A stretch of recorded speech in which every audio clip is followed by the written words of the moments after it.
দেশের কোথাও না কোথাও প্রায়ই ঘটছে অগ্নিকাণ্ড। ঢাকার বেইলি রোডে ট্র্যাজেডি এখনো অনেকের মনে ভয়াল স্মৃতি। চট্টগ্রামে এস আলম গ্রুপের চিনির গুদাম ও তেল কারখানায় আগুনের পর প্রশ্ন উঠেছে, অগ্নি দুর্ঘটনা মোকাবেলায় কতটা প্রস্তুত বন্দর নগরী? এ প্রশ্নে মুখোমুখি ওয়াসা ও ফায়ার সার্ভিস। আদিত্য সুমনের ক্যামেরায় মনিরুল ইসলাম পারভেজের তথ্যে ডেস্ক রিপোর্ট। চট্টগ্রাম মহানগরীতে ছোট বড় অন্তত ১২০০ মার্কেট। অগ্নি নিরাপত্তার ব্যবস্থা নেই বেশিরভাগ মার্কেটের ভবনে।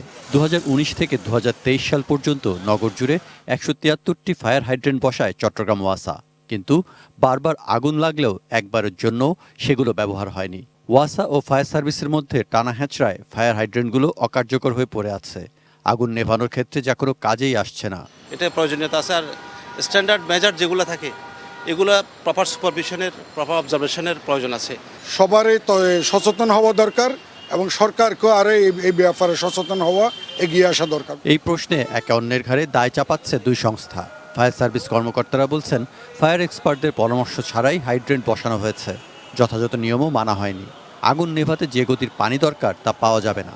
ফায়ার হাইড্রেন্টের জন্য পানির আলাদা লাইন দরকার, যা ওয়াসা করেনি। আর ওয়াসা বলছে, ফায়ার সার্ভিসের মতামত নিয়ে এবং নিয়ম মেনেই সব করা হয়েছে। ফায়ার ব্রিগেড আলাপ করছি, ওনারা ছিঁড়ে দিচ্ছে, আমরা ছিঁড়ে দিচ্ছি, ওনাদের দেখাইছি, ওনারা সব কিছু। এখন নতুন অফিসার এসে যদি একজনে বলে এবং ওনার পর আবার একজন উনি যদি আবার আরেক কথা বলে, তো প্রত্যেকবার তো এটা চেঞ্জ করা যাবে না। এটা হাইড্রেন্ট এক্সপার্ট যারা স্থাপন করবে, তাদের এক্সপার্ট বিভিন্ন কোম্পানি আছে দেশে এবং বিদেশে, তাদের মাধ্যমে এটা প্রতিস্থাপন করলে প্রকৃত হাইড্রেন্টের ফলাফল আমরা পাইতাম। নগর পরিকল্পনাবিদরা বলছেন, মার্কেট ও ভবন মালিকদের যেমন অসচেতনতা ও অবহেলা রয়েছে, তেমনি দায় রয়েছে চট্টগ্রাম উন্নয়ন কর্তৃপক্ষেরও।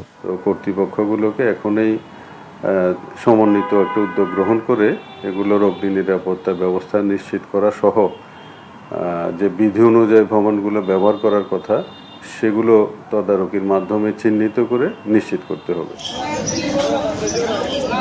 সৈকত Dasgupta, desk report, ATN news.